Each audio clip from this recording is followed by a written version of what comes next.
Okay, I couldn't decide if I should do a climate recap format or a deep dive format, so I'm standing in my bedroom. Compromise. Also, I just fell off my bike. I bike to work. It's just an abrasion, but there you go. Now you know I'm a lefty. Fun fact. Hey y'all, it's Becky here from the Beckosphere, where we talk about climate news and solutions. This time I'm talking about COP26, the good, the bad, and the ugly. COP26 took place from Halloween to November 12th. COP stands for Conference of the Parties, so this was the 26th of that. But of course, that definition tells us absolutely nothing about it. So basically, this conference was the last main international chance we have to get on the same page of reducing greenhouse gas emissions so that we reduce the temperature of the planet to no more warming than 1.5 or even 2 degrees Celsius. We are really close to really missing those targets. In fact, right now we are on track of heating the planet to about 2.7 degrees Celsius. So let's see if countries finally got serious about tackling climate change. But first, I would like to thank today's sponsor, which is DeVine Consulting. DeVine is a leading provider in atmospheric science, high-performance computing, and cybersecurity for the U.S. government. DeVine provides the manpower, critical knowledge, and tools for agencies to effectively and efficiently pursue their missions. For more information about DeVine Consulting and to learn how you too could be of service to U.S. government agencies, check out their website at devineco.com. That's DeVineco.com. You must be a U.S. citizen to apply. Thank you so much, DeVine, for sponsoring my video. Now let's go ahead and get on to the news. Who attended COP26? Well, to answer that, I might be starting with the ugly category of the good, the bad, and the ugly. So let's start there. 120 world leaders attended with almost 40,000 delegates registered to come, making it the most attended COP in history. That's great. Media attendance hit a record high, which is also great. But the pandemic, emphasized by a lack of equal access to the vaccine for certain delegates, suggests that not everyone who registered were actually able to attend. There were also visa and accreditation issues as well. No delegates were sent from Afghanistan and Myanmar, and the island nations of Vanuatu and Samoa, sorry if I butchered these, were unable to send their delegates, despite having several registered. Kiribati sent delegates to represent them that weren't from the island itself because they've never had COVID there and they aren't vaccinated, so they didn't want someone who would then come back to the island and potentially infect the population. Vanuatu and Samoa, that's how you should pronounce it, Samoa, are also islands who have never had COVID, so the lack of vaccine availability might be the reason they didn't send delegates. In fact, only 3 island nations sent delegates to COP26. That's Fiji, Palau, and Tuvalu. Usually all 14 island nation leaders attend these events, and so the fact that they weren't there this time quiets a very important voice in this conference that will help argue for relocation costs when some of these islands ultimately disappear under the water. Overall, about 2/3 of civil society organizations who usually send delegates to COPs couldn't and didn't due to vaccination inequality, travel costs, and Britain's hostile immigration system. Then there were the weird event rules, like how during the Leaders Summit, only 2 tickets were allowed per constituency, despite there being 6 negotiating rooms operating simultaneously. There were also no opportunities for people to have face-to-face conversations with negotiators. Now, this ticket rule was eventually changed, but the ability for civil society organizers, which includes Indigenous people, to have meaningful conversations with lawmakers was very limited. And overall, Indigenous people were mostly underrepresented during the talks. Meanwhile, Brazil had the largest delegate out of any country, as they have done so on average since the 1990s. Their delegation includes the CEO of Maverna Foods and a chair of Marfrig, 2 meat companies heavily responsible for livestock-related deforestation in the Amazon. Another Brazilian delegate represented the Brazilian Confederation of Agriculture and Livestock, who advocates for meat industries, a representative of the state oil company Petrobras, and a representative from the world's biggest wood pulp producer, Suzano. So their delegates were varied. The second largest country delegation came from Turkey, followed by the Democratic Republic of Congo, then Ghana, and then Russia. Putin did not attend COP26, nor did China's President Xi Jinping, which did not help the effectiveness of the conference since China's the world's largest emitter and Russia's the 5th largest.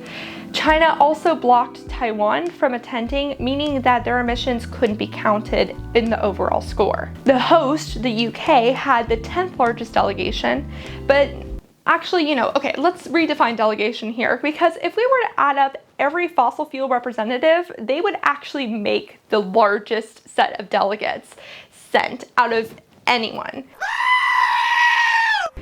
11 climate denial groups also sent delegates. So, great representation. Meanwhile, the security was strict on climate activists attending, with hundreds of Extinction Rebellion members being arrested outside of the event. Another disparity lies in gender and age. When over 130 world leaders posed for a COP26 shot, less than 10 were women. Also, a majority of those leaders were over 60 years old. Meanwhile, outside of the event, many activism leaders were women and below or in their 20s. We're talking Greta Thunberg, Dominique Palmer, Vanessa Nakade, and Maya Rose Craig. Some activists were allowed to speak with world leaders in the convention, but I just thought it was an interesting difference between the leadership demographic and the activist demographic that I thought was worth mentioning, because it basically means that women's issues that are very connected to climate change went largely unheard. Another representation issue became clear on the first day when the Israeli Minister of Clean Energy and Water Resources couldn't attend the summit due to lack of wheelchair accessibility. The problem was resolved the next day, but that's just poor planning. So those were things that I considered under the category of ugly, uneven representation. Another ugly aspect was dishonest negotiation foundation. I'm again choosing to talk about the ugly side first because a lot of it is foundational. There are timestamps below where you can skip to the good and the bad and the hopeful parts. So you're welcome to do so. But I thought that this was really important to lay out the playing field in which this event took place. Now that climate pledges are trendy, people are starting to notice that what countries put in their emissions reports in the first place. The Washington Post did a bang-up job breaking down these different pledges. One issue is countries calculate natural carbon capture systems like forests and wetlands differently. Malaysia's forests somehow take up 4 times as much emissions as their neighbor Indonesia, who have similar trees. This figure in general is really hard to calculate, and whichever one is actually more correct will impact the other's emissions rate. But mainly, the Post is seeing that most countries are underrepresenting their emissions to the EU, suggesting our problems could be even more dire than we think. This could change the emissions by anywhere from the amount of emissions the US makes in a year to the amount that China makes in a year. So roughly a quarter of overall emissions could be going underrepresented. Side note, but I just wanted to commend the Washington Post for a calculator thing that they put in their article.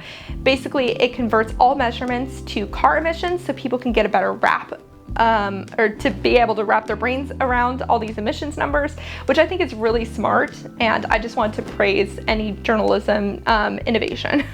So how can countries drop emissions if their baseline isn't even accurate?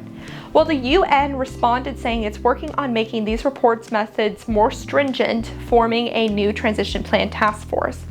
The Post calculated that about 59% of emissions gap comes from how countries calculate land emissions, which can be both helpful and harmful to the climate.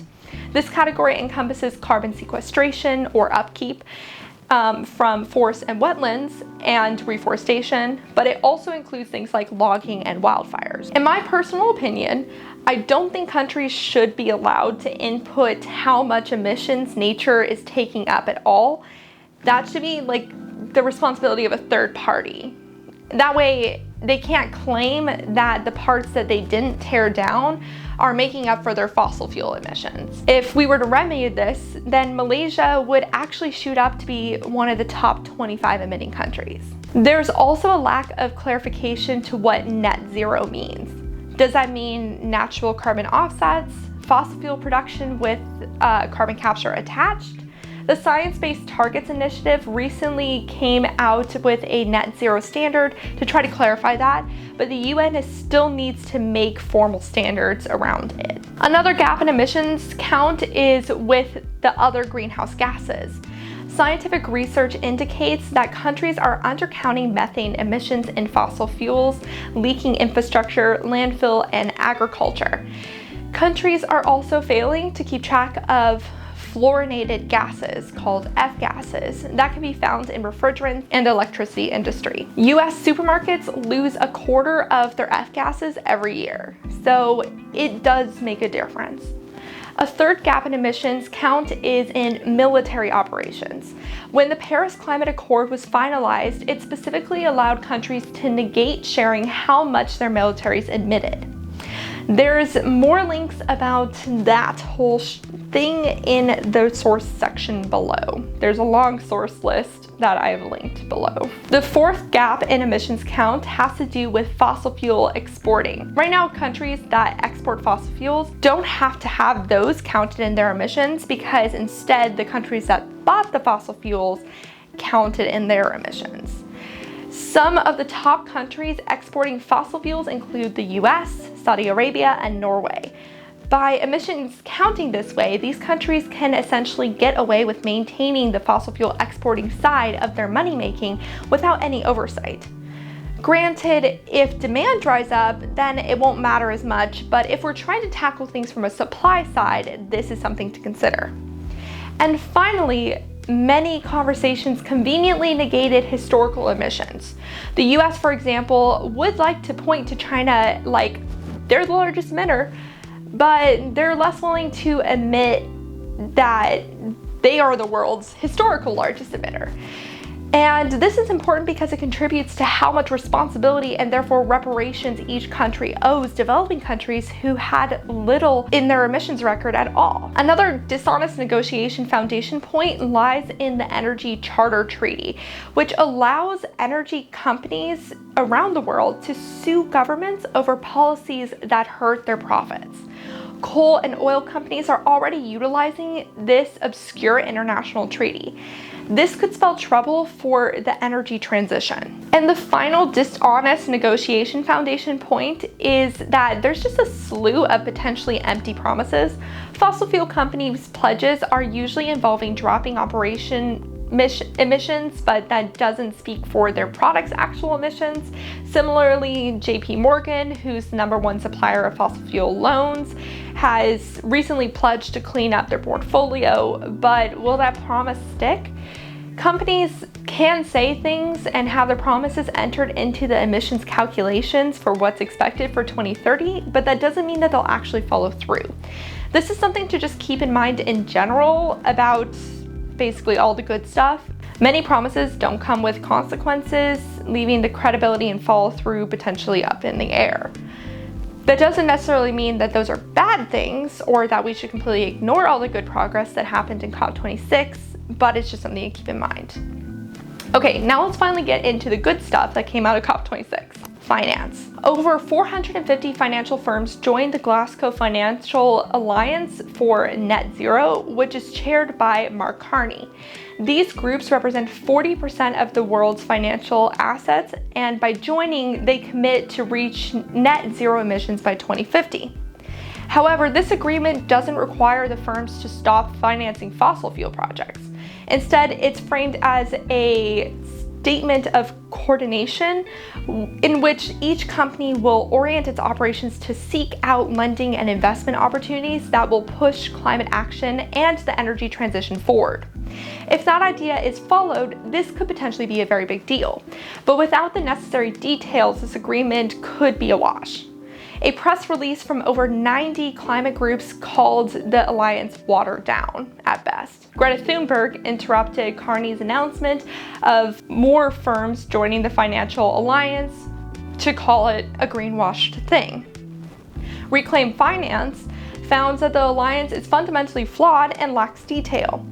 And the executive director of Greenpeace and a representative from ActionAid disrupted Carney's talk by holding up signs that said your task force is a scam, and were then kicked out of the talk because the conference doesn't allow for spontaneous protests. Activists have also had a problem with the other task force that Carney is heading, which would be talking about scaling up a voluntary carbon market, because people are worried that it would give companies, particularly fossil fuel companies, an excuse to buy up indigenous or restored land that then they can claim in their business to even out their fossil fuel activities. Countries were unable to come up with agreed upon rules for this market, so it's still kind of not a thing yet. Okay, so that good thing didn't sound very good, so let's try this again. Methane. More than 90 countries signed on to reduce emissions by 30% by 2030. The pledge was signed by 15 of the top 30 methane emitters, including the US and the EU. But the top 5 methane emitters are the US, China, India, Russia, and Brazil, and only one of those countries signed it, though China did later say that it would work to decrease methane emissions. The pledge is also voluntary, though the US seems to be taking it seriously based on recent moves by the EPA to crack down on methane leaks. Okay, so that one was a bit better. What else did they do? Deforestation. Over 100 global leaders pledged to halt and reverse deforestation and land degradation by 2030, with a backing of $19 billion towards that effort. This was backed by Brazil, Indonesia, and the Democratic Republic of Congo, which together represents 85% of the world's forests. Several government and private entities immediately started to provide billions to indigenous groups who take care of 80% of our remaining wild spaces and to sustainable agriculture. However, soon after, Indonesia, the world's top palm oil producer, said that the UK misrepresented Indonesia's deforestation commitment, saying that it only agreed to maintain current forest cover, which means trees could be cut down and replaced. Though, will they be replaced? Because Indonesia also said that it's still making ways for infrastructure that will connect over 34,000 villages located in heavily forested areas together. So, maybe not.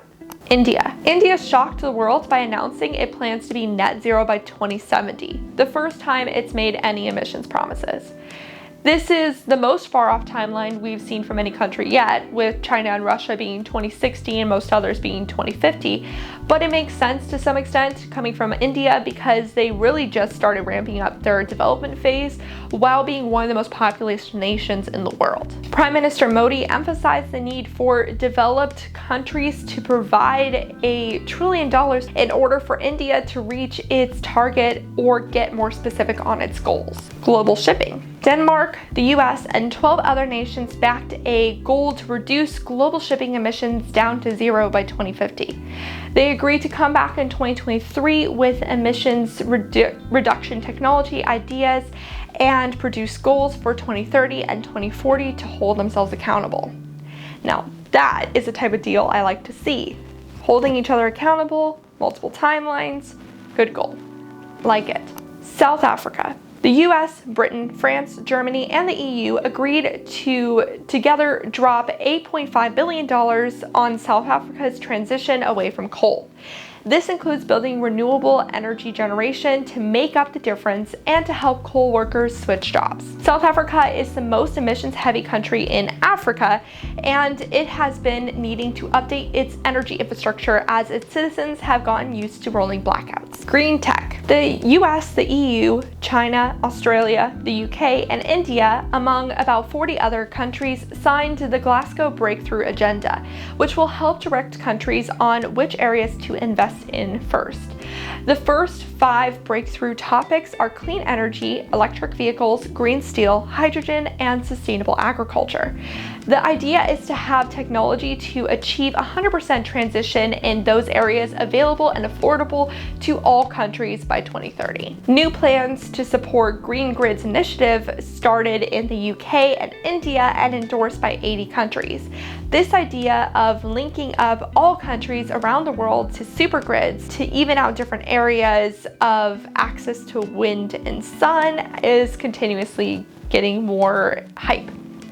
An Oxford study found that the cost of clean energy technology like batteries and hydrogen electrolyzers could fall in price by 45% by 2030 and 75% by 2050 if they are quickly deployed, as suggested by that agreement. The first agreement, not the second one. Meanwhile, the US-UAE initiative, backed by 30 countries, has accumulated $4 billion to invest in climate-smart agriculture.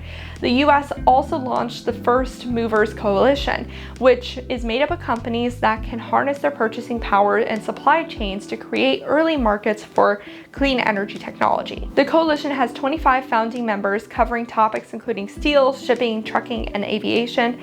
Some members include Amazon, Apple, Bank of America, Boeing, Delta Airlines, Ørsted, Salesforce, and Volvo. Offshore fossil fuel financing. The US and 20 countries announced that it would stop spending tax dollars on international fossil fuel projects as early as the beginning of next year. Instead, they would divert $18 billion towards clean energy each year. China, India, and Japan, which make up half of offshore fossil fuel financing, did not agree to sign up for this, despite China previously saying before the conference that it would do something like that. So that was kind of strange. Coal. More than 40 countries, including Canada, Poland, South Korea, Ukraine, Indonesia, and Vietnam, agreed to phase out coal-fired power. Bigger economies agreed to do so by 2030, while smaller countries would do so by 2040. China, Australia, the US, and India did not sign this pledge. EVs. 11 automakers, including Ford, Mercedes-Benz, General Motors, and Volvo, signed an agreement with over 30 countries to phase out the sale of new gas and diesel-powered cars by 2040, 2035 for leading markets. Some countries who signed this agreement include Canada, Sweden, the UK, and India, with India pointing out that 2- and 3-wheelers represent 70% of global sales and 80% of India's vehicle fleet, so those should be included too. The US, Germany, China, and Japan did not sign up for this, despite being some of the largest markets, and Toyota, Volkswagen, and Nissan did not sign up for it either, despite being some of the largest global manufacturers. So there's some gaps. US and China. In a surprising move, the US and China announced enhanced ambition towards fighting climate change.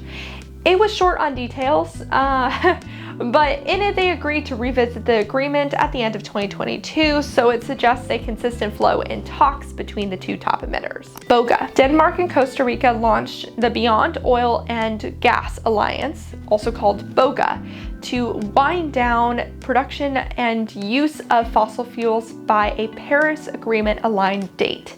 Wales, Ireland, France, Greenland, Quebec, and Sweden have signed on.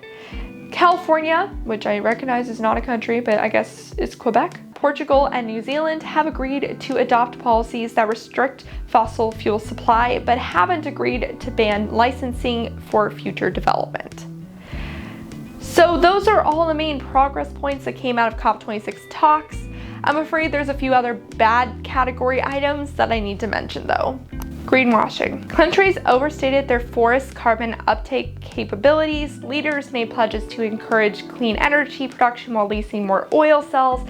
Companies touted pledges and green energy technology while having a history of deforestation and fossil fuels supporting and exporting.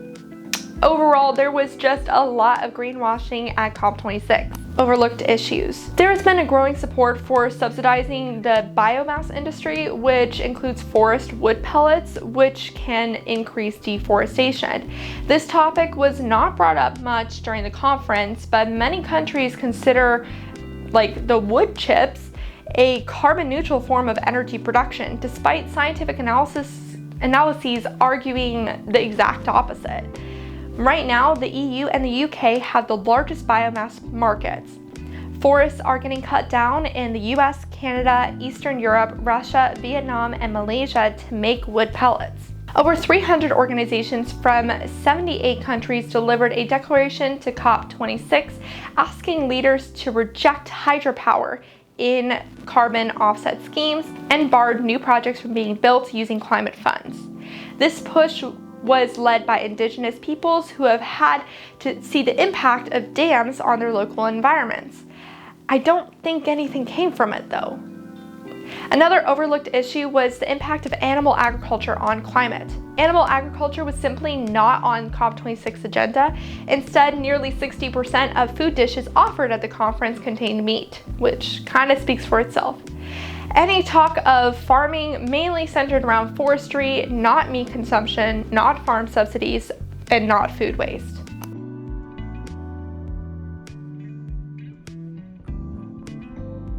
Compensation for developing countries. No decisions were made to help developing countries transition to a more sustainable future, besides like South Africa. And the $100 billion a year promised years ago by developing countries still has not been met.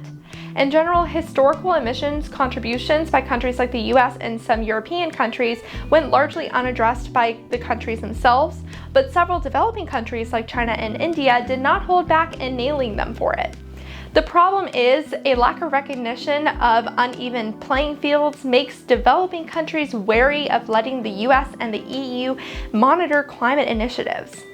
So just admit we're the largest historical emitter. It's not that hard. Why do people have trouble admitting things? Developing countries need 5 to 10 times as much money as developed countries for this transition. Watered down final agreement. When the final document laying out all the agreements that came together during the conference was almost finalized, the little amount that mentioned fossil fuels was further watered down. Accelerate the phasing out of coal and subsidies for fossil fuels became phasing out of unabated coal and ineffective subsidies for fossil fuels, unabated meaning without carbon capture tech attached. Then India switched phasing out to phasing down. So overall, will COP26 make a difference? Well, it depends on the follow-through and the continuation of the momentum. The Climate Action Tracker says that the pledges and targets could get us to either 1.9 degrees Celsius of warming, which would be all right, to 2.6 degrees Celsius of warming, which would be horrible. The only way to close this gap is to create concrete standards and hold countries and companies accountable for following through with their promises. And this leads me into the hopeful section. Points of hope. Ever since Shell lost a lawsuit that resulted in the Dutch court ordering it and its global subsidiaries to cut their greenhouse gas emissions 45% below 2019 levels by 2030, lawyers and citizens have felt more empowered to sue and campaign against polluting companies and governments for their climate inaction and climate destruction. We should expect to see an influx in these lawsuits and campaigns in the next several years, rivaling that of the amount of lawsuits and campaigns against big tobacco when that happened. The next wave could come at financial institutions to dry up the fossil fuel industry's pool of money. We're also seeing an increase in citizens monitoring and being vocal about their local fossil fuel and petrochemical plants. If we continue to see a push towards closing plants under the principle of human health, the fossil fuel and plastics industry might continue taking hits. Which, by the way, I don't think they really talked about plastic much in COP26 either.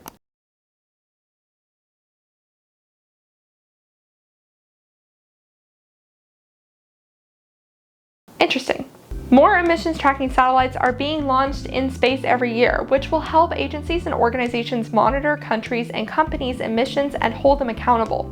Emissions are no longer invisible. And finally, instead of the original plan of making the next big climate talks in 5 years, countries decided to make the next big ones be next year in Egypt. This is really good news because it forces countries to keep the momentum going. And it will be interesting to see if developed countries will have the balls to neglect reparations for developing countries while being in Africa. So that was the gist of COP26. How do you think it went? Was it a success, an epic fail, or somewhere in between? Let me know your thoughts in the comment section below. Until next time, remember to talk about the climate crisis every single day and to support your local news organizations. And heck, join some local climate organization too. We need all the help we can get. A big thanks to my supporters on Patreon who help me pay for my equipment and the many new subscriptions. A special shout out to my climate confident and climate courageous patrons, David H, FK, Norman Anal, and Greg H. I greatly appreciate your support. If you would like to support the work I do, remember to hit that like, subscribe, and consider joining my Patreon too. I also have a link that you can buy me a cup of coffee down below. Thanks for watching, and I will see y'all soon.